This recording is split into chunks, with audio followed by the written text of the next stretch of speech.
Bonjour à tous. Bonjour tout le monde. Donc là, merci de vous être reconnectés sur le live.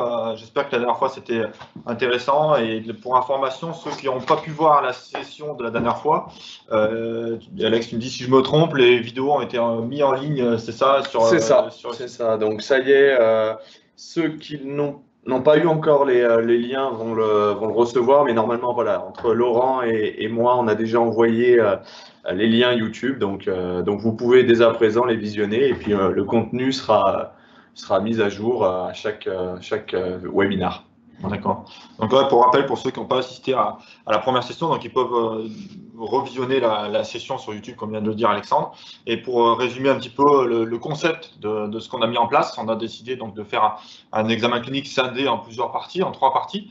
Non pas pour se focaliser vraiment sur une personne ou une pathologie en particulier, même si on va se servir d'Alexandre tout le long de la consultation.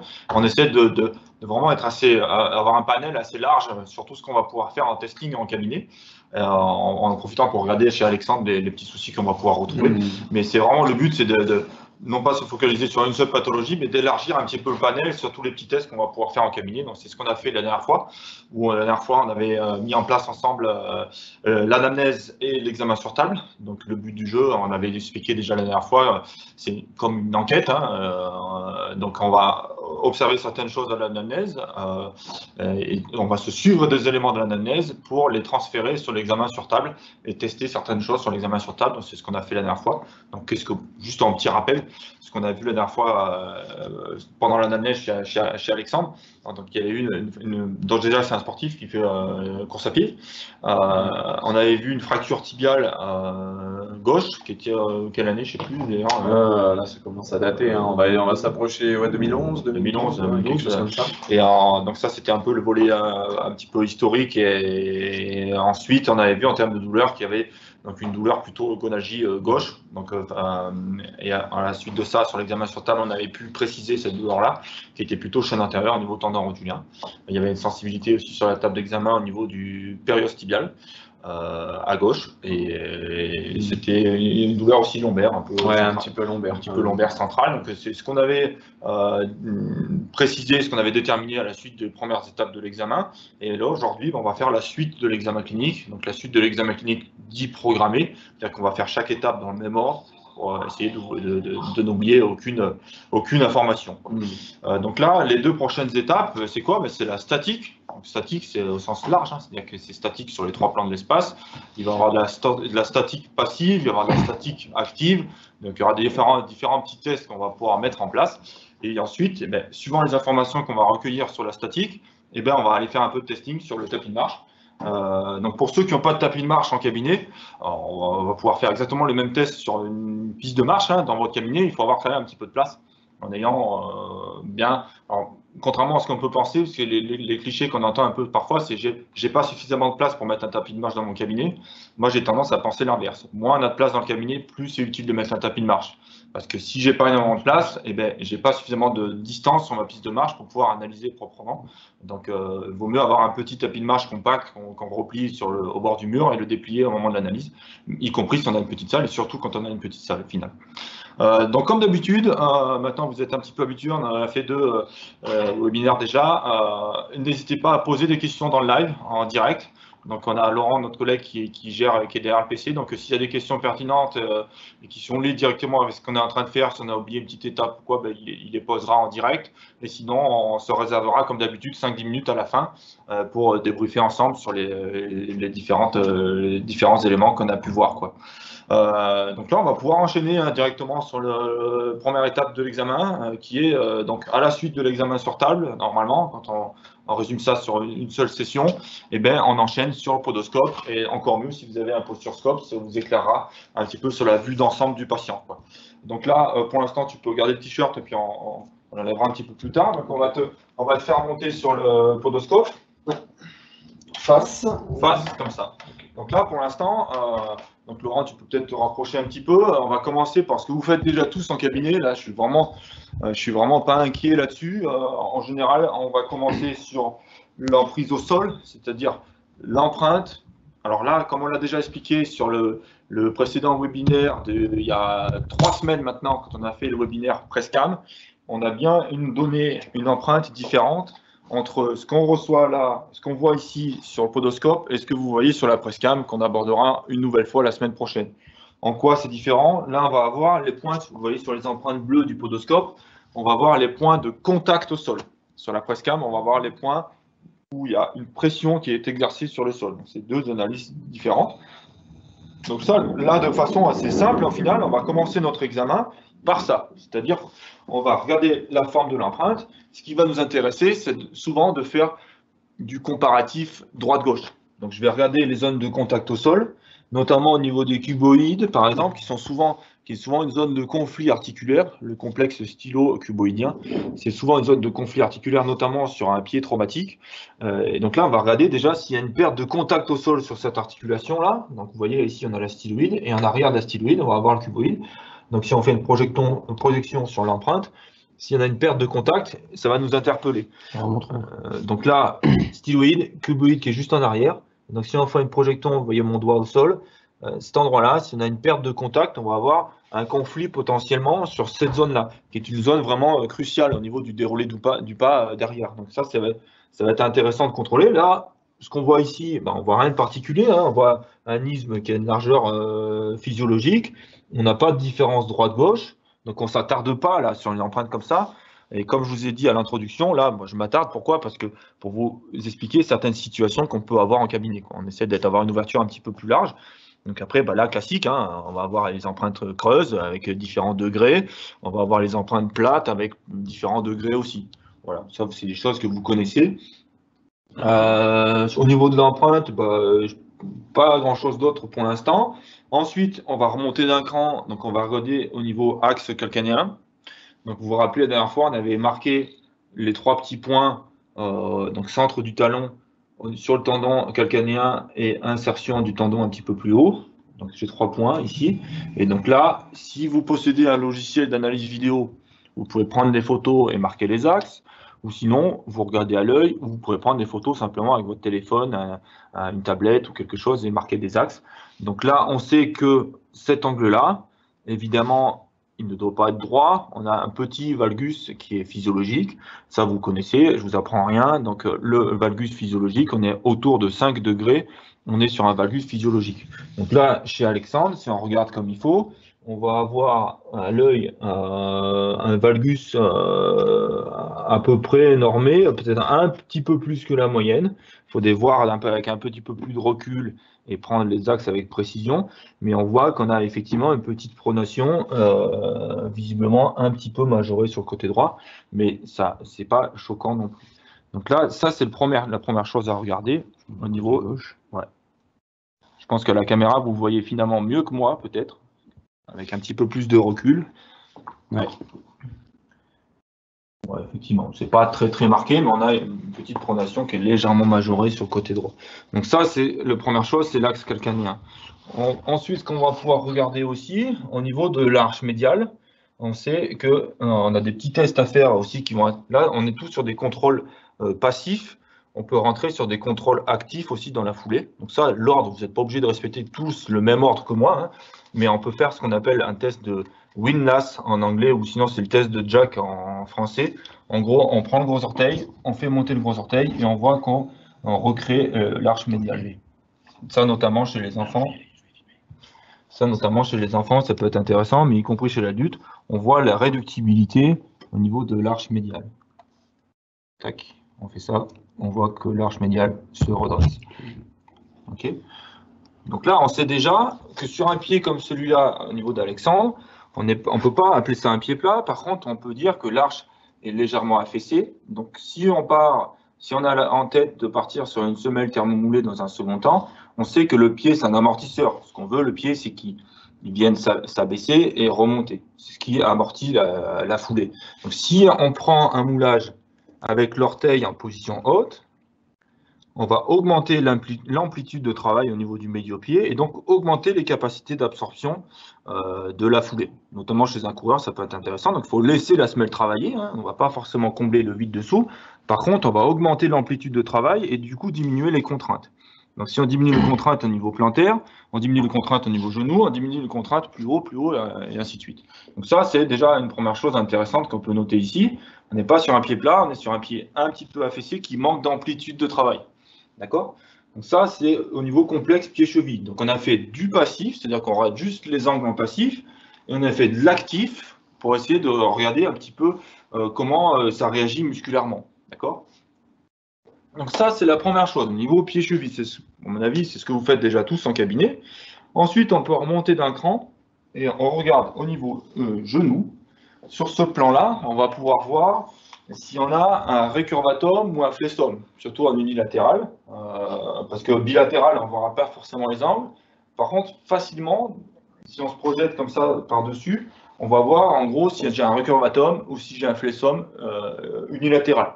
Ce qui n'est pas le cas ici, mais prenez le réflexe de bien le contrôler systématiquement. Ça. Ensuite, une fois qu'on a fait ça, donc on a fait le complexe pied-cheville, on a fait de l'actif, du passif, on est monté au niveau des genoux sur cette vue-là, donc ce qu'on appelle la vue postérieure, enfin la vue de dos. On ne fera pas énormément plus de contrôle au niveau genou, et là on va pouvoir monter sur le plan pelvien. Donc là, tu peux remettre ton t-shirt s'il te plaît. Tu regardes bien droit devant, tu relâches bien les bras. Donc là, sur ce plan pelvien, alors attention déjà à toutes les manipulations que vous allez pouvoir faire qui peuvent être faussées, surtout s'il n'a pas vu un ostéo récemment. Donc on attend au niveau bascule pelvienne, alors c'est pas le cas chez lui, on n'avait pas mis en avant de déviation comme ça. Évitez de contrôler les bascules en mettant les doigts sur les épines iliaques en antérosup. Pourquoi? Parce qu'il peut y avoir des troubles au niveau de chaque aile iliaque en fait. Les ailes iliaques ici, rappelez-vous la morphologie du bassin, aile iliaque, la colonne au milieu, sacro-iliaque, okay, et sacrum en dessous. Donc si je contrôle ma bascule pelvienne en mettant mes doigts ici, voire même un niveau, ça ne sera pas forcément très cohérent. Pourquoi? Parce qu'on peut avoir une aile iliaque un petit peu plus courte que l'autre, on peut avoir une aile iliaque un petit peu vrillée, on peut avoir des petites déviations comme ça qui vont nous fausser l'œil. Donc on va mettre plutôt, en général, on va plutôt mettre les doigts au niveau des fossettes derrière. Donc là, ici, et on voit qu'il n'y a pas, a priori, de bascule pelvienne. D'accord? Donc évitez, donc, même quand vous avez fait une contrôle de bascule pelvienne, de prendre finalement les ailes iliaques, ça ne va pas vous donner suffisamment d'informations. Prenez plutôt les fossettes derrière avec les pouces. Ça, c'est déjà une première chose. Donc si je reste sur le bassin à ce niveau-là, sur la vue postérieure, donc on va contrôler bascule pelvienne. Une fois qu'on a contrôlé ça, eh bien, on peut contrôler aussi sur le plan transversal, sur ce plan-là. Donc, qu'est-ce que je contrôle? Je contrôle si j'ai ce qu'on appelle une gyration. Gyration, c'est quoi? C'est le bassin qui est vrillé dans un sens ou dans l'autre. D'accord? Donc là, chez Alexandre, on n'a rien de spécial, mais je profite pour éplucher un petit peu tout ce qu'on pourrait avoir. Donc là, ce qu'on pourrait avoir, c'est gyration pelvienne dans le sens des aiguilles d'une montre. Donc là, on va parler de gyration pelvienne horaire. Dans l'autre sens, dans le sens inverse des aiguilles d'une montre, on va parler de gyration pelvienne anti-horaire.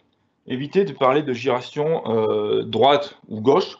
Pourquoi? Parce qu'on n'a pas tous le même lexique en fait. On va dire droite, il y en a qui vont dire c'est l'hémi-bassin droit qui avance, il y en a qui vont dire ça tourne vers la droite. Donc on a des choses opposées. Donc, alors qu'anti-horaire, horaire, on parle tous de la même chose, dans le sens des aiguilles d'une montre, dans le sens inverse des aiguilles d'une montre. C'est plus clair. Donc ça, c'est une chose. Là, ce qu'on va voir chez Alexandre quand même, c'est qu'on a, rappelez-vous qu'on a une gonalgie, on essaye de rester sur notre cas clinique quand même, on a une gonalgie gauche et des douleurs plutôt à gauche. Là, ce qu'on va retrouver quand même, on a une petite, il y a combien de temps chez l'ostéo? Il y a au moins 2 ans. Minimum. 2 ans, donc là, on sait déjà que la séance d'ostéo est assez ancienne, mais on va garder ça en tête pour que l'exemple soit plus parlant. On a quand même une petite gyration, c'est-à-dire que le bassin il est un petit peu légèrement vrillé. Je ne sais pas si on ne verra peut-être pas à la caméra, mais peut-être en t'approchant un peu, en filmant un petit peu plus par le dessus, on voit qu'en fait le bassin est légèrement vrillé dans le sens des aiguilles d'une montre. C'est ce qu'on appelle gyration pelvienne horaire du coup. Ok, donc là, on rappelle, on a le temps aujourd'hui, donc je vais bien me répéter. Gyration pelvienne horaire. Gyration pelvienne horaire. Remonte dans quel sens ça va? Dans le sens des aiguilles d'une montre. Comme ça. Ok. Donc le bas, oui. Voilà. Ok. Et donc, si on resynthétise ce qu'on a vu, au niveau pied-cheville, on a dit qu'on avait un médio-pied relativement affaissé, donc il perdait en capacité d'absorption en médio-pied. On va confirmer. Là, on commence à retenir des indices quand on le fera marcher sur le tapis. C'est tout ce qu'on a retenu au niveau plantaire. Un peu plus haut, le genou, pour l'instant, on n'a rien retenu. Et au niveau pelvien, ce qu'on a retenu, ben, c'est le bassin qui est légèrement en giration. Est-ce que ça, on va le contrôler en dynamique? Pas forcément. Par contre, la semaine prochaine, quand on va contrôler sur la plateforme baropodométrique, la Presscam, on va devoir contrôler si cette giration, est-ce que ça induit une surcharge sur le membre gauche ou pas. D'accord? Donc, tous ces indices-là, on va les garder en tête pour les prochaines étapes. Ensuite, on remonte d'un cran. Qu'est-ce qu'on va pouvoir... Alors, en restant sur le bassin aussi, ben là, on rentre sur quelque chose d'un peu plus technique, ceux qui sont habitués à travailler avec des ostéos, qui sont habitués à travailler en pluridisciplinaire. Vous avez d'autres tests qui existent, on va pas tous les éplucher, parce qu'il nous faudrait l'après-midi, hein, mais déjà, on peut aller voir en mettant un doigt sur l'épine iliaque antérosup devant, un doigt sur la fossette, et on va regarder la différence entre les deux doigts, la hauteur de différence entre les deux doigts. Vous voyez que le doigt en postérieur est un peu plus haut que le doigt ici. Et on fait pareil de l'autre côté et on voit en fait si on a la même chose de chaque côté ou si on a une différence de hauteur. S'il y a une différence, c'est-à-dire qu'il y a une aile iliaque qui est un petit peu soit antéversée ou rétroversée. Même si je n'ai pas les noms exacts en tête, si je n'ai pas les termes exacts, rien ne m'empêche de faire ce petit test-là. Et si je vois une différence droite-gauche, ma petite giration du bassin, je ne vais pas forcément en tenir compte parce que ça peut être dû à une vrille des ailes iliaques. Je ne sais pas si c'était bien clair ce que j'ai dit. Dans le moindre doute, surtout quand ça fait 2 ans qu'on n'a pas vu l'ostéo, on fait d'abord l'ostéo, on refait le test au niveau giratoire. Pourquoi? Parce que je ne vais pas forcément retrouver la même chose après la séance d'ostéo. Ça, c'est vachement important. On te laisse longtemps en statique. Le corps n'est pas forcément habitué. S'habitue. Ouais. Donc là, effectivement, potentiellement, je peux avoir une petite vrille au niveau d'une aile iliaque. J'ai une distance en fait entre les deux doigts qui est légèrement différente d'un côté par rapport à l'autre. Donc est-ce que j'ai une aile iliaque qui est antéversée, donc qui est vrillée vers l'avant, ou l'autre qui est rétroversée, vrillée vers l'arrière? Moi, je ne suis pas capable de le dire, je ne suis pas ostéo, même s'il y a quelques notions, parce qu'on travaille en équipe pluri-pro. Dans le doute, vous voyez, c'est très facile à faire, on n'est pas obligé d'être posturologue, ostéo ou quoi que ce soit. Au moindre doute, vous envoyez chez l'ostéo et vous refaites un testing un petit peu plus tard. Ça, c'est important. Ensuite, ben là, la chaîne pelvienne, on a un petit peu tout contrôlé. On va remonter d'un cran sur le plan scapulaire. Donc là, sur le plan scapulaire, on voit quoi? On voit que l'épaule droite est légèrement plus basse, mais il n'y a pas, une grosse différence. Tu n'as jamais eu de trauma au niveau épaule? Non. Et ensuite, donc on remonte au niveau de la tête, le positionnement des oreilles et la vrille de la tête. Ça, c'est important aussi. Pourquoi? Parce que même si vous n'avez pas de formation en posturologie, on a une prise en charge globale de notre patient, même si on n'a pas fait une formation complète sur plusieurs années, etc.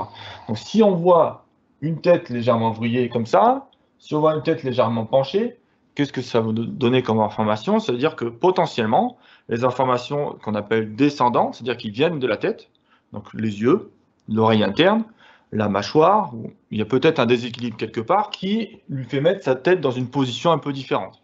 D'accord? Donc ça, même sans savoir exactement ce que c'est, ça me donne l'information que ça va déséquilibrer certaines chaînes musculaires, donc je vais retrouver peut-être pas forcément une logique sur ma suite de mon examen, sur le bilan, sur la Presscam. Donc si je vois là, imaginons, je vous donne un exemple concret, je vois moins bien de l'œil gauche. On ne me l'a pas dit, je ne l'ai pas appris pendant l'anamnèse, d'accord? Donc naturellement, qu'est-ce que je vais faire? Ma tête va se vriller un petit peu vers la gauche pour voir mieux avec mon œil droit. Donc je vais avoir des petits déséquilibres que je n'ai pas forcément vu à l'anamnèse, et du coup, ça va me déséquilibrer un petit peu ma posture. D'où l'importance de l'anamnèse au départ, et d'où l'importance de regarder de la tête aux pieds au cours de votre examen, quel que soit votre cursus. D'accord? Donc là, chez Alexandre, il n'y a pas de souci en particulier. Alors je sais qu'il y en a qui font un peu plus de tests qu'on appelle actifs. Vous pouvez le faire à ce moment-là, vous pouvez le faire à d'autres moments. Ça, c'est comme vous le souhaitez. Je sais que ceux qui travaillent en posturo, il y a pas mal. On le fait pencher sur la gauche. Vas-y, penche-toi sur la gauche. Plus. On fait pareil de l'autre côté. On voit les réactions un petit peu musculaires. On voit les réactions de chaque vertèbre, comment ça se passe. Il y a pas mal de petits tests comme ça. Je ne vais pas rentrer trop dans le détail pour ne pas complexifier vraiment l'examen d'aujourd'hui. Mais il y a évidemment pas mal de tests actifs qu'on peut faire en plus. En restant sur les tests actifs, il y en a qu'on peut faire aussi qui peuvent être intéressants. Si on revient au niveau plantaire, notamment chez les ados, avec des pronations, on va le demander de se mettre sur la pointe des pieds. Donc un petit peu de la même façon que le test Windlass qu'on a fait tout à l'heure, on voit que son valgus il s'est réduit. C'est-à-dire que quand il se met sur la pointe des pieds, on a une correction plantaire qui s'effectue et une correction par l'as calcanien. Donc tu peux redescendre. Donc ça veut dire qu'il y a une bonne tonicité musculaire et une bonne mobilité au niveau pied-cheville. Ça se corrige bien, quoi. Donc ça, il n'y a pas de gros souci à ce niveau-là. Ça, pourquoi j'en parle au niveau des adolescents? Pendant l'adolescence, on va dire de 13 à 15 ans, quelque chose comme ça, si vous avez un valgus calcanien, vous faites ce test-là et vous avez un pied qui ne se réduit pas, c'est-à-dire que la correction ne s'effectue pas pendant la mise en pointe, mais ça, c'est signe d'une synostose du tarse. C'est quoi la synostose? C'est certaines fixations sur certaines calcifications sur certaines articulations du médio-pied qui sont assez fréquentes chez l'enfant. Donc ça, souvent le médecin ou d'autres praticiens passent un peu à travers. Donc c'est à vous aussi de le mettre en lumière et de faire un retour avec le médecin pour faire un bilan radio si vous avez ces choses-là. C'est pour ça qu'on sort un petit peu du cadre de la consultation avec Alexandre pour essayer d'ouvrir un petit peu à différentes situations qu'on peut avoir en cabinet. Là, on est pas mal. Donc qu'est-ce qu'on retient là sur cette vue postérieure?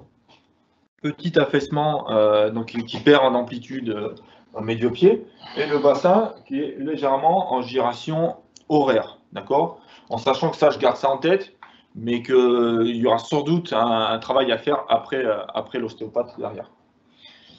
D'accord? Je te remercie, tu vas te mettre 2 profils, s'il te plaît. Donc là, ce que j'ai oublié de dire aussi, c'est qu'avec le posturscope, sur la vue de dessus, avec le bassin qui peut se mettre en giration ou dans un sens ou dans l'autre, moi je suis assez grand, donc je suis habitué à regarder un peu par-dessus. Sinon, vous avez aussi le miroir, bien sûr. Donc vous pouvez changer l'axe un petit peu du miroir et voir faciliter un petit peu l'œil au niveau de certaines déviations. Donc ça peut être judicieux, ça peut être intéressant, ça facilite l'œil, y compris le quadrillage derrière qui vous facilite l'œil sur un petit peu les déviations. Donc là, sur la vue, sur le plan sagittal, donc la vue de profil. Plan sagittal, à savoir que là, on a affaire à un coureur. La plupart des coureurs, il y a énormément de coureurs qui sont plutôt antéversés, antépulsés, pardon. Antépulsés, c'est dire quoi? C'est-à-dire le corps légèrement sur l'avant. Ça, c'est le cas de beaucoup de coureurs, notamment les sprinteurs, mais beaucoup de coureurs. Donc, c'est pas parce que vous voyez une antépulsion qu'on va la corriger chez tous les coureurs. C'est une morphologie liée à la morphologie course à pied, quoi. Donc même si on a une petite, on ne va pas forcément la prendre en compte à chaque fois. Donc comment on la contrôle cette antépulsion? Vous avez le fil à plomb qui est relié au miroir là-haut.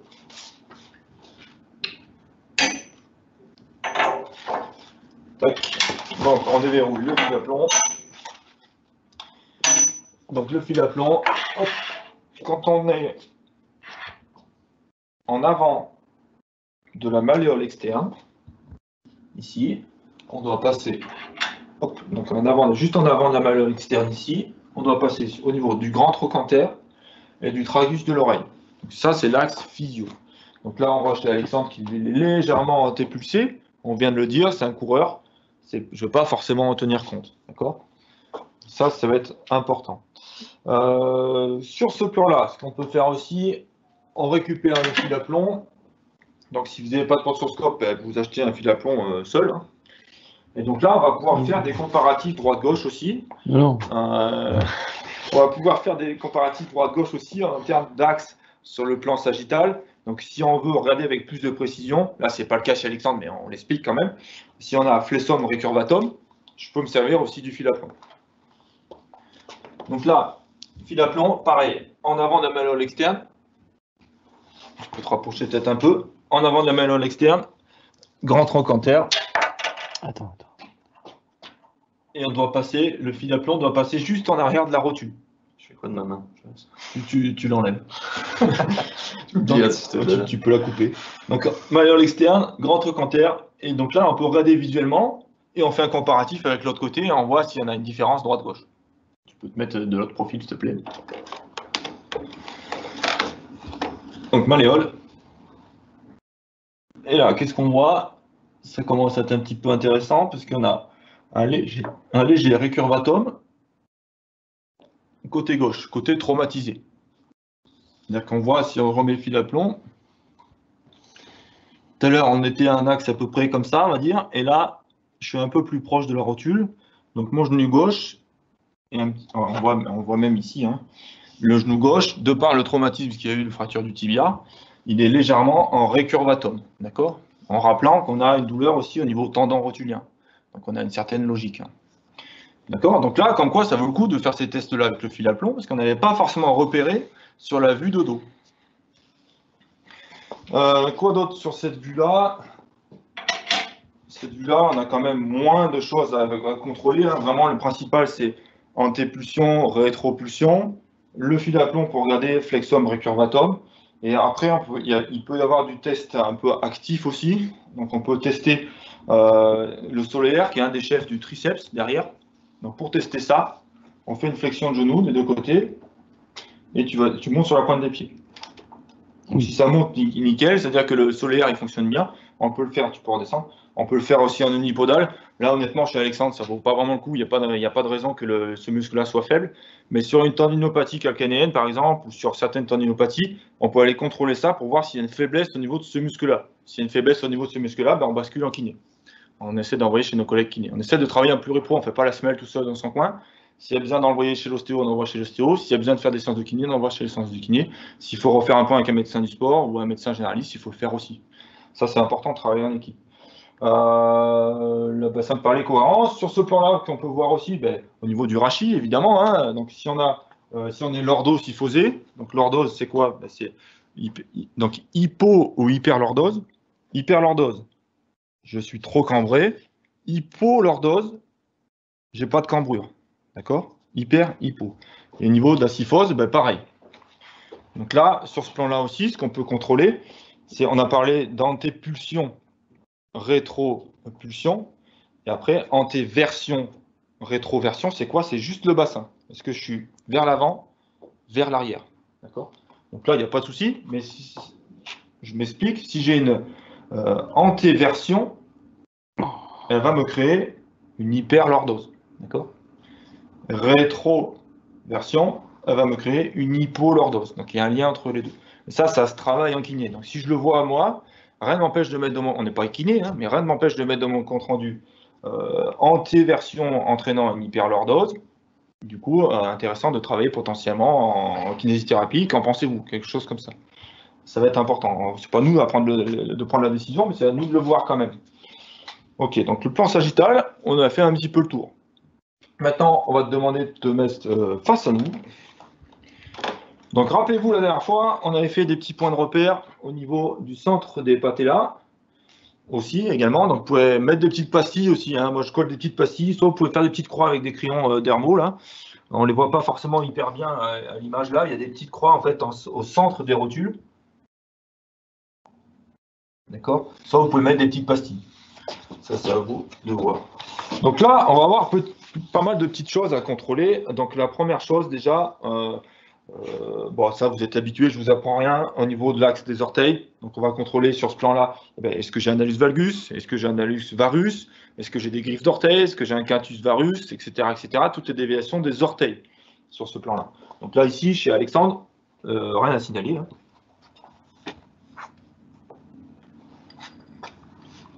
D'accord. Ensuite, sur ce plan-là toujours, on peut refaire une nouvelle fois les tests au niveau pronation qu'on a fait tout à l'heure. Peut-être qu'on le verra un petit peu mieux. Au niveau du fameux gros orteil là qu'on lève, là, on va remettre en activité et on voit que ça recrée bien une cambrure. Là, on voit bien à nouveau. Sur ce plan-là, redescend, on relâche tout. Voilà. Hop, donc on voit que ça s'affaisse un petit peu.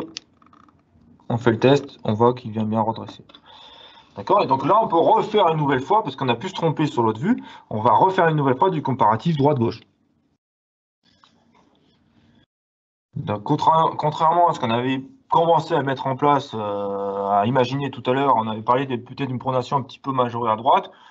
Finalement, en ayant cette vue-là, je ne suis pas certain. Ok? On a même presque un petit peu plus important sur le côté gauche. D'accord? Donc, s'il y a des faibles différences, de toute façon, vous ne les retenez pas. Hein. Sinon, c'est les grosses différences qu'on va retenir. Ensuite, ce qu'on va pouvoir contrôler. Donc là, on a regardé pieds-chevilles. Pour regarder, alors ça va être important. Tu peux reprendre un petit peu de recul, Laurent.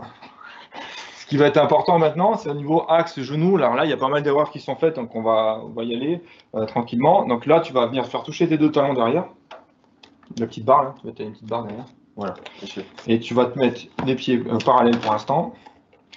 Donc là, comment on va prendre l'axe? Alors, il y a plusieurs écoles. Il y en a qui mettent les pieds parallèles en contact malléolaire. Donc, contact malléolaire ici. Là, j'ai un espace intercondyle médial des genoux. Donc, je vais dire genou varum direct. Sauf qu'il faut quand même réaligner au niveau des pastilles que j'ai mis ou des marques que j'ai mis au niveau du tendon, du centre de la rotule. Il faut les mettre en face de vous. Parce que si si tu peux filmer mes jambes, si je suis comme ça, donc si je suis comme ça, j'ai un espace entre mes deux malléoles. Si je suis comme ça, j'ai un espace également. Ça va me changer en fait l'axe entre la tête du fémur, le centre de la rotule et mon axe cheville. Donc il va falloir que je replace mon ouverture avant d'aller plus loin dans l'analyse. Donc là, tu peux ouvrir un tout petit peu les avant-pieds. Donc le but du jeu, c'est de mettre les rotules en face de moi. Là, c'est important aussi sur un cas comme ça qui a été traumatisé sur un tibia, même s'il n'y avait pas eu de clous centro-médulaires, mais il y a plutôt eu plaque vis, hein, c'était ça que tu avais dit. Donc en général, ça ne crée pas forcément des troubles de torsion, mais c'est intéressant quand même de contrôler. Donc là, il est assez normé, quoi. On a une ouverture à 10-15 degrés, ce qui est la norme physio. Donc une fois que j'ai mis mes patellas en face de moi, là, je peux commencer à contrôler l'axe du genou.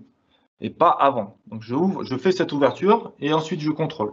Donc là, qu'est-ce que je vois? Important, parce qu'on avait parlé de petite pronation au niveau plantaire, au niveau calcanien. Par contre, si je remonte d'un cran, on a un petit genou varum. Donc est-ce que je mets une correction de mon valgus ou est-ce que je mets une correction de mon varum? Ça, c'est important. On ne se focalise pas seulement sur pied-cheville, parce que là, je fais une erreur. Je me focalise sur pied-cheville, ok, je mets une correction du valgus, et j'oublie le genou. Qu'est-ce que je vais faire? Je vais pousser le genou sur l'extérieur, je vais créer potentiellement un traumatisme au niveau du genou. Donc là, le résumé de tout ça, c'est quoi? C'est soit je corrige les deux, donc soit je corrige à la fois la pronation, à la fois le varum, soit je corrige aucun des deux et je reste en position relativement neutre. D'accord? Donc ça va être plutôt, surtout sur un sportif comme ça, il ne faut pas être agressif en termes de correction. Donc on va prendre le pied plutôt en position windlass, mais on va windlass avec le gros orteil en l'air, mais on va laisser le pied travailler, comme ça on ne va pas augmenter le genou varum. D'accord? Donc ça c'est important. On contrôle à ce niveau-là, on contrôle aussi genou et on fait la corrélation entre les deux. Si j'avais ça avec un genou valgum, la correction aurait été sans doute différente. D'accord, donc ça, c'est à peu près bon. Ensuite, on remonte d'un cran sur le plan pelvien. Là, sur le plan frontal, au niveau pelvien, il va y avoir des choses aussi intéressantes, évidemment. Donc là, on a parlé tout à l'heure sur la vue de dos des potentielles bascules pelviennes. Sur la vue de face, qu'est-ce qu'on va voir? On va voir potentiellement des phénomènes, ce qu'on appelle de déjettement, c'est-à-dire un bassin qui se projette d'un côté ou de l'autre. Ok. Donc là, chez Alexandre, il n'y a rien, hein, mais on peut utiliser encore une fois le fil à plomb, le mettre au centre, prendre un peu de recul et regarder s'il y en a le bassin qui a tendance à se déporter d'un côté par rapport à l'autre. Refais-le là. Ouais, donc en fait, on peut regarder aussi l'espace. Il bouge le fil. On peut regarder aussi l'espace entre le bassin et le bras, et entre le bras et le bassin. Si on a comme ça, on a un contact, ça ouvre un espace ici. On va dire qu'on a ce qu'on appelle un déjettement pelvien côté droit. Donc c'est des phénomènes de translation en fait. Alors ça, comment ça marche? C'est pas le bassin, il fait pas un mouvement. Tu peux filmer moi s'il te plaît. Et le bassin, il fait pas un mouvement juste comme ça de façon horizontale. Il va faire un espèce de mouvement de pendule comme ça. Donc si je suis déporté du côté droit, hop, je suis déporté du côté droit, donc j'ai la sensation que le côté gauche est plus bas, quoi. D'accord? Donc ça fait un mouvement de pendule comme ça et comme ça de l'autre côté. Donc ça, pourquoi c'est important d'expliquer? Parce qu'on a souvent des erreurs par rapport aux bascules pelviennes. Si je suis déjeté sur la droite, j'ai une petite bascule pelvienne à gauche, mais ce n'est pas la bascule pelvienne qu'il faut traiter, c'est le bassin qui est déjeté à droite. D'accord? Donc ça, attention à ça. Y compris quand vous voyez sur les radios une bascule pelvienne minime de 2 mm à gauche, contrôlez le déjettement. Est-ce que c'est le déjettement qui m'induit cette petite bascule à gauche? Ok? Ça, c'est important sur le plan frontal. On remonte d'un cran, au niveau scapulaire, ça va. La tête, elle est comme elle est, mais il n'y a pas de souci non plus. Merci. Il n'y a pas trop de soucis à ce niveau-là. Et donc là, au niveau test passif, on a quand même résumé pas mal de trucs. Donc là, si on fait un petit résumé de ce qu'on a vu chez Alexandre, concrètement, il n'y a pas d'énormes déviations. On a un petit valgus qui est réductible, mais sur un genou varum. Par contre, ce qu'on a retrouvé, c'est le bassin légèrement vrillé dans le sens des aiguilles d'une montre, donc gyration horaire. Et puis, on a associé à ça, ce qui ne nous arrange pas vraiment, on a un petit récurvatum, c'est-à-dire que le genou gauche qui est légèrement plus en arrière que le genou droit. Donc ça, c'est un peu les indices qu'on a retenus avant de passer sur la dynamique et sur les restes de l'examen qui seront la semaine prochaine. Avant de descendre, et avant que tu puisses remettre ton t-shirt aussi, là, on va pouvoir mettre en place aussi certains tests actifs. Notamment là qui sont intéressants, on a un ancien traumatisme côté gauche. Donc ancien traumatisme côté gauche, il va falloir contrôler la proprioception, donc la stabilité au niveau du membre inférieur gauche. Donc là tu peux te remettre en position naturelle, tu te mets sur un pied, n'importe lequel, tu plies le genou, plus bas, et tu fais pareil de l'autre côté. Donc là, les kinés vous diront que ce n'est pas des vrais tests de proprio, je suis tout à fait d'accord avec eux. Tu peux trop descendre. Et par contre, c'est un premier test qui nous met en avant des gros défauts de proprioception. Donc si je fais ça sur un pied et que je me mets sur l'autre pied, je fais ça, ok, je ne me pose même pas la question, j'ai un trouble de proprio sur ce côté, le côté instable. Et donc là, derrière, il va falloir que je en parle au médecin et que je bascule le patient potentiellement en séance de kiné. S'il ne veut pas faire de kiné, c'est à moi de lui donner des exercices de proprio. Donc là, les deux, ils les font, là, derrière, donc la caméra bouge un peu. Et du coup, si ça ne met pas suffisamment en avant de déséquilibre, vous pouvez faire pareil les yeux fermés, parce que là, on va s'enlever une information, donc ça va être plus dur de tenir. Ça va être plus dur de tenir la position, et ça va mettre en avant un trouble un peu plus fin, on va dire. Vas-y. Yeux fermés. C'est plus dur, hein. Et pareil à l'autre côté. Est-ce que tu as senti un côté qui était un peu plus stable que l'autre? Ouais, plus stable à droite. Plus stable à droite. Donc ça, là c'est pareil. Nous, à l'œil nu, on voit 26 images secondes. Hein. Eux, le patient, il a le ressenti. Donc n'hésitez pas à demander, est-ce que vous vous sentez plus stable d'un côté par rapport à l'autre?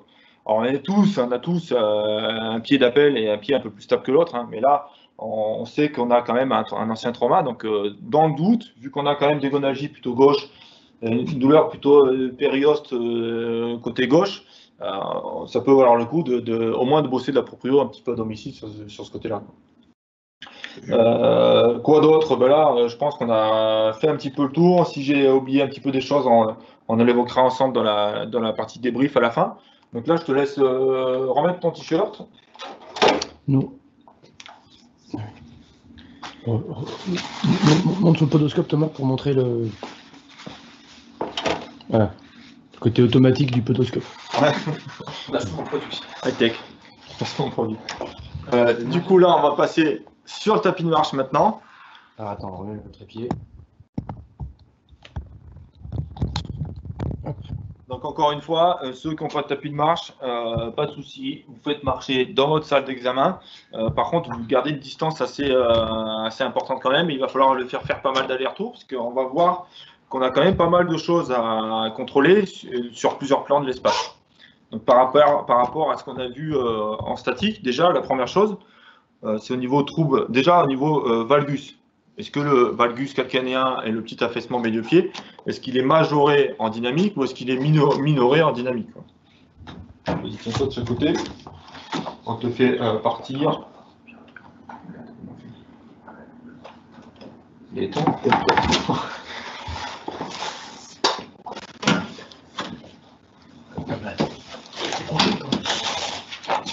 Tac. Petit souci live de tapis. C'est pas allumé en fait. Ah, c'était pas allumé, ça concentre vas-y, monte dessus, on a vraiment pas raison. Il n'était pas branché, donc forcément ça marche moins bien. Donc là, on est parti. Donc le but du jeu, c'est d'avoir une marche naturelle. Donc on augmente progressivement la vitesse jusqu'à ce que le patient nous dise ok, j'ai une marche assez naturelle. Il faut regarder les mains. Là, on fera un peu plus tard. Voilà, marche naturelle, normale. Ça va, là on est bien. Ok. Donc là, tu vas être un peu long, tu peux garder les mains dessus. Donc là, on va commencer. J'espère qu'on m'entend bien, parce que vu qu'il fait un petit peu de bruit, je pense que ça devrait le faire. On va commencer par la vue postérieure. Donc la vue postérieure, le premier but du jeu, ça va se voir au niveau du petit valgus qu'on a. Est-ce qu'il est minoré? Est-ce qu'il est minoré en dynamique ou est-ce qu'il est majoré en dynamique? Tu enlèves les bras? Non, ça va, ça va. Donc là, on voit quoi? On voit qu'on a toujours le phénomène de pronation qui finalement, la deuxième théorie qu'on a faite a l'air plutôt vraie. On a un phénomène de pronation qui est quand même légèrement majoré sur la foulée à gauche, en sachant que c'est le côté gauche qui nous intéresse, parce que c'est là où on a les douleurs, et c'est là où il y a eu l'ancien traumatisme. En sachant qu'une fracture tibiale, elle est souvent associée quand même avec des phénomènes d'entorse médio-pied et pied-cheville. Donc on a une pronation qui est légèrement majorée sur le côté gauche, peut-être pour des raisons traumatiques. Donc ça, on voit en dynamique, on le voyait légèrement en statique, et ça se confirme en dynamique. On voit bien que les deux tests sont quand même indispensables à contrôler l'un après l'autre. Ils sont complémentaires, voilà, c'est ça le mot que je cherchais. Donc là, on le voit bien à ce niveau-là. Ensuite, ce qu'on peut regarder aussi un petit peu plus haut, là on est en train de regarder complexe pied-cheville. Un petit peu plus haut, quand on a, si on n'avait pas fait remettre le t-shirt, pour certains qui sont un peu posturaux et qui ont des notions un petit peu en ostéo aussi, on peut regarder les mouvements d'oscillation de bassin. Si on voit que les mouvements d'oscillation de bassin sont relativement uniformes, donc on voit les tensions musculaires qui se créent et qui se relâchent. Bon, on a un côté uniforme droite-gauche. Donc si on a un côté qui ne bouge pas du tout et un côté qui bouge énormément, ça nous met en avant encore des troubles au niveau articulaire à ce niveau-là. Donc ça, on bascule en ostéo directement. Donc ça, en dynamique, sur la vue postérieure, c'est déjà pas mal. Et après, on fera on n'a pas forcément le temps de tout faire en niveau course à pied, mais on fera un petit point course à pied derrière. Au niveau de la vue de profil.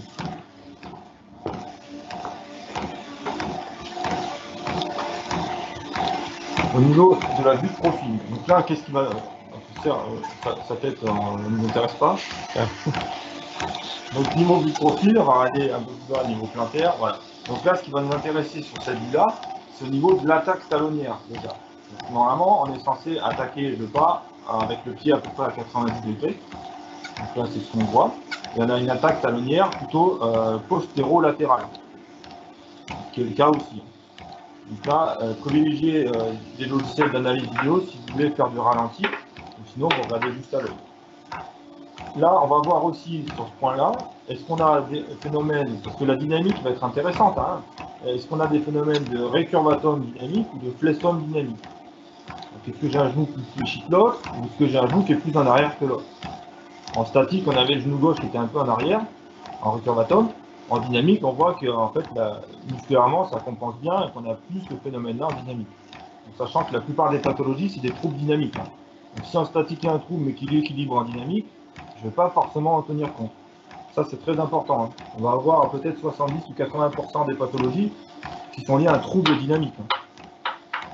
S'il a mal en courant, ce n'est pas un trouble statique qui va m'intéresser. Donc ça, c'est un peu la vue latérale. Ensuite, on peut carrément aller sur de la vue frontale, sur la vue de devant. Là, ça va nous apporter des informations aussi intéressantes. Je redescends ici. Donc là, ce qui va être intéressant, c'est au niveau de ce qu'on appelle trouble rotationnel. Donc c'est pour ça qu'on a mis des petites marques aussi sur nos rotules. Donc on voit, voilà, essaie de faire semblant d'avoir le pied qui rentre vers l'intérieur, Alexandre. Voilà. Ça, si on a un trouble rotationnel, c'est-à-dire qu'on voit que les rotules vont aller rentrer, tourner vers l'intérieur. Donc on a un trouble de rotation fémorale médiale, c'est-à-dire que le fémur va se mettre en rotation vers l'intérieur.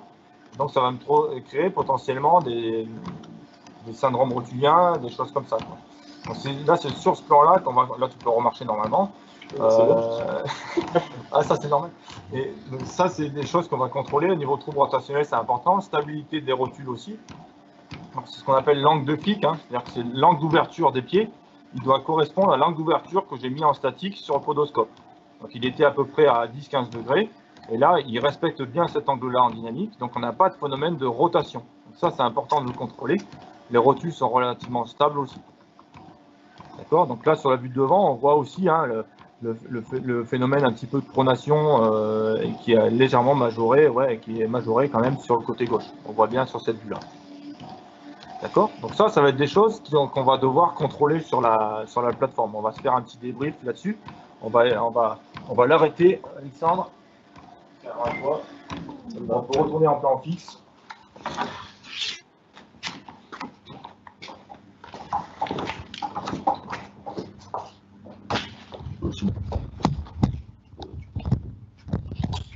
Donc là, on retourne en plan fixe. Donc là, évidemment, j'espère qu'on a abordé le plus de choses possible. N'hésitez pas à poser des questions un petit peu sur des choses qu'on n'a pas pu aborder, puisqu'on ne peut pas aborder 100% des tests qu'on va faire en cabinet, évidemment. Donc, j'essaierai, si je peux, de répondre à vos questions. Juste pour donc, faire un petit résumé de ce qu'on a vu là, des étapes importantes qu'on a vues chez Alexandre.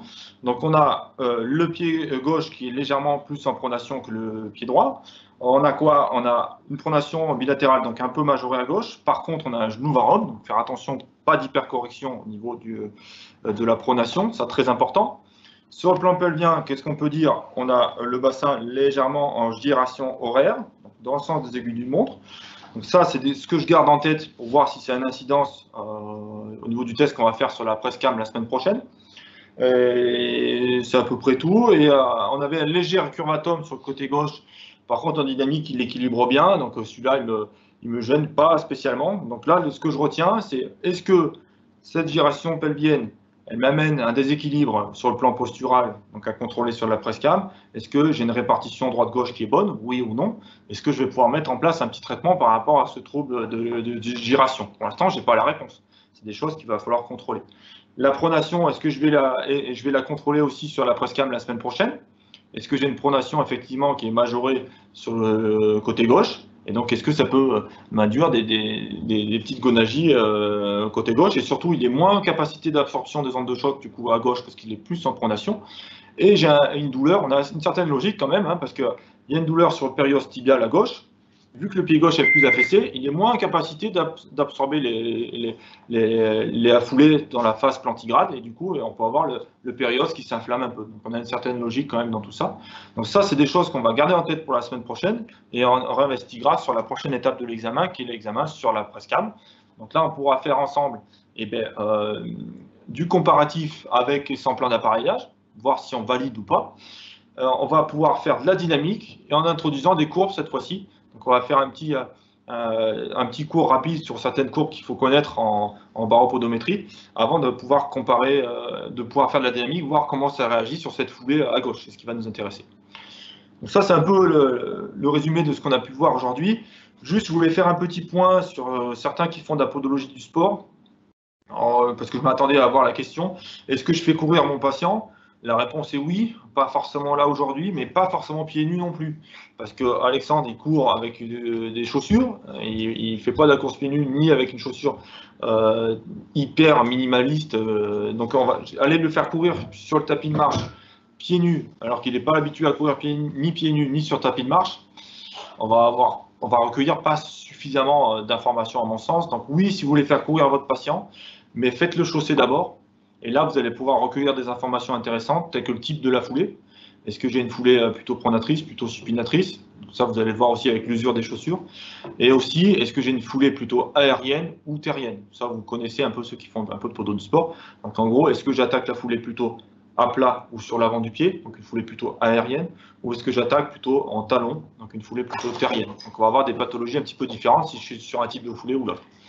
Donc ça, c'était un peu dégrossir un petit peu ce qu'on peut faire en course à pied. Là, sur des petites sessions d'une heure comme ça, c'est un peu court en timing, mais n'hésitez pas à revenir vers nous si vous avez des questions à ce sujet. On pourra le réaborder dans des prochains webinaires. Là, il nous reste 10 minutes pour débriefer un petit peu ça ensemble. J'espère que ça a été intéressant. Laurent, est-ce que tu peux dire s'il y a un petit peu de questions dans le live? Non, on n'a pas de questions. Il n'y a pas de questions. Donc, écoutez, j'espère que c'était fructueux, que c'était pas très flou, qu'on a pu bien expliquer un peu chaque étape. Et encore une fois, n'hésitez pas à revenir vers mon collègue Laurent pour poser des questions, 20h@sidas.com, et puis qu'il transférera les questions avec plaisir pour y répondre dans la semaine. Et la vidéo sera également mise en ligne, hein, je pense. Ouais, normalement, là, j'ai envoyé un lien ce matin à tout le monde à 11h30, donc c'est la Poyet Academy sur YouTube, et vous avez les 2 dernières vidéos, plus pas mal d'autres vidéos qu'on fait sur l'OPST Factory, sur le concept modulo. Donc allez-y, si vous n'y arrivez pas, envoyez-moi un mail, je vous enverrai les liens. Voilà, et celle-ci sera sûrement en ligne dans 10 jours, le temps qu'on la passe en montage. D'accord. Voilà. Donc pour rappel, juste les petites infos qu'on a relevées là aujourd'hui, on recontrôlera ça à la prochaine session sur la presse cam. Une question, Thomas. Ouais. Alors, bonjour, j'avais une question. Si on constate des problèmes proprioceptifs chez le patient, et qui ne souhaite pas faire de kiné. Quel exercice peut-on proposer aux patients? Alors ça, en fait, c'est très simple. Moi, je donne des exercices relativement simples. Hein. Déjà, ce qu'on a fait tout à l'heure, c'en est un. Donc, c'est-à-dire qu'on se met sur un pied, on peut garder un peu l'équilibre avec les bras et on fait des flexions en unipodal. Donc déjà ça, si rien que cet exercice-là est compliqué, on peut déjà faire cet exercice-là. C'est-à-dire qu'on fait des séries de 15, on fait quelques séries de 15 et on fait ça au quotidien. C'est important de faire ça au quotidien. On peut aller un peu plus loin, mais on peut faire pareil sur un trampoline. Des petits trampolines à D4, ça ne vaut pas grand-chose. On se met sur le trampoline, on fait pareil en flexion et donc ça va bouger un petit peu plus. On peut faire pareil les yeux fermés et on peut faire un peu dynamique aussi. On fait des sauts à cloche-pied en respectant les carreaux d'un carrelage par exemple. Les sauts à cloche-pied, on peut les faire par-dessus la Voilà, ligne. exactement. Donc ça, c'est l'exercice qui est pas mal. Donc on saute d'un côté comme ça, d'un côté d'une ligne. Pas sûr qu'on t'ait vu. Ouais, on a compris le principe. Bon, voilà. Donc effectivement, une ligne au sol ou se servir du carrelage, donc le pied nu, pas en chaussettes. Et puis on fait des sauts à cloche-pied, on passe d'un côté à l'autre. Et le dernier, on le bloque. On bloque le dernier. Donc ça, nous, on n'est pas kiné, on n'a pas la prétention d'être kiné, hein, mais c'est des exercices de base qu'on connaît, qu'on peut donner si effectivement les séances de kiné ne sont pas possibles. On peut faire pareil les yeux fermés, en statique, hein, les sauts à cloche-pied, les yeux fermés, ça va être un peu plus compliqué.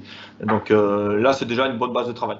C'est tout bon. Écoutez, s'il n'y a pas d'autres questions, n'hésitez pas. De toute façon, ça va mûrir un peu peut-être cette semaine. Et s'il y a des questions, on peut les aborder aussi la semaine prochaine. C'est vendredi prochain, du coup, même heure. Vendredi prochain, même heure. Eh bien, je vous remercie tout le monde. Et puis à la semaine prochaine.